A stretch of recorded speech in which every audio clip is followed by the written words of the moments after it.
À la vigile de Pâques, l'Église nous invite à vivre un condensé de toute l'histoire du salut, de la création du monde jusqu'à la résurrection. Nous venons de Dieu et nous retournons à Dieu. Jésus nous a sauvés pour que nous retrouvions à nouveau la communion avec Dieu et notre dignité d'enfant de Dieu. Le monde ne vient pas du pur hasard. Dieu a créé le monde par surabondance de son amour, par pure gratuité, d'une manière totalement désintéressée. Le monde existant n'ajoute rien à sa gloire. Dieu se suffit à lui-même. En créant l'homme par amour et libre, il a pris ce risque d'être rejeté par sa créature. Il voulait que l'homme pût l'aimer authentiquement. En effet, il ne peut y avoir de réelle relation d'amitié que dans la liberté. On n'aime pas une personne contrainte et forcée. Dès l'origine, Dieu a voulu créer l'homme à l'image et à la ressemblance de son Fils bien-aimé. Il voulait que l'homme fût capable de participer à cette communion amoureuse de la Sainte Trinité. Mais l'orgueil de l'homme se fit plus fort que l'amour de Dieu. Le péché est entré dans le monde. Plutôt que de contempler son Dieu, la source de sa beauté, il a préféré se contempler.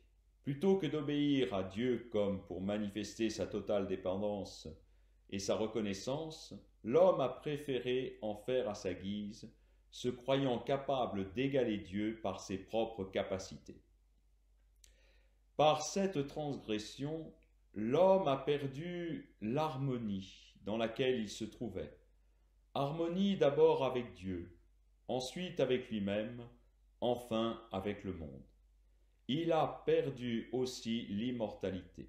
Seul Dieu, qui est immortel, aurait pu par sa grâce procurer l'immortalité à l'homme. Par cette faute originelle, chaque homme qui vient à l'existence est marqué par cette transgression. Nous ne naissons plus fils de Dieu. Nous sommes pécheurs dès que nous existons. Dès notre conception, nous sommes marqués par le premier péché. S'adressant aux Romains, voilà comment saint Paul décrit notre déchéance.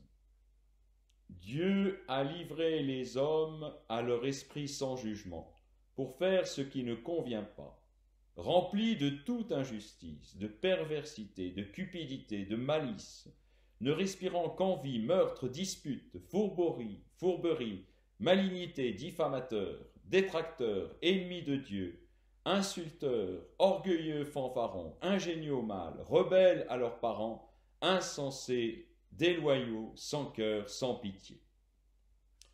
Jésus est venu sauver ce monde perdu.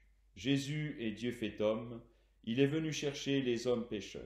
Comme à la création, il propose à chaque homme de l'aimer, d'aimer son Père et de recevoir de nouveau la grâce de l'immortalité.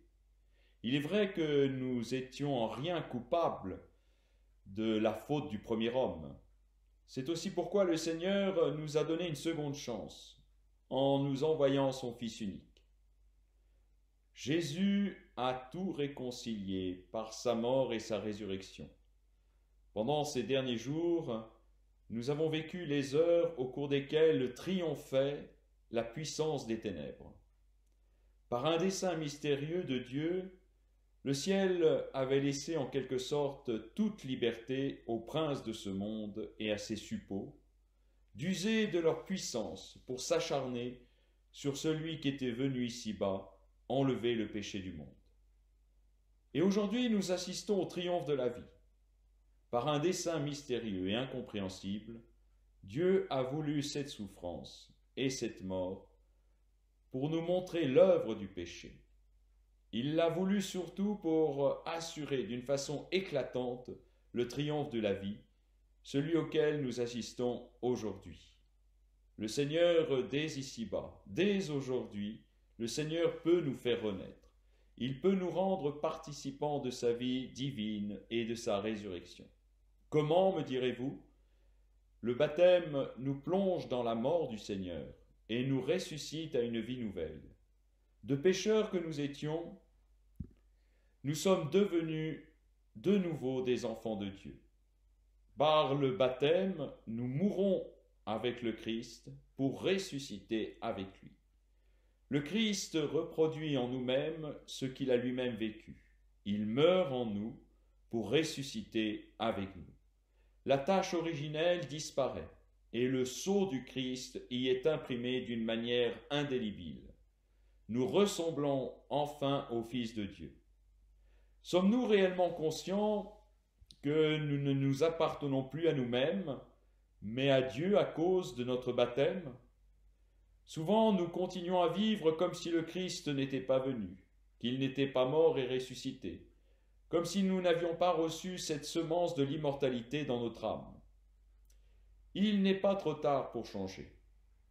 Il nous faut reprendre conscience de ce don immense qui nous est fait.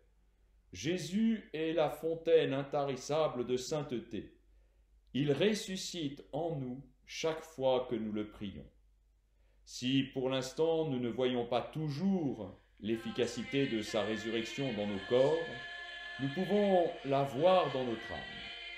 Si nous le voulons, nous pouvons recevoir la vie, la lumière, la force et la gloire du ressuscité. C'est la grâce que je nous souhaite en cette vigile pascale.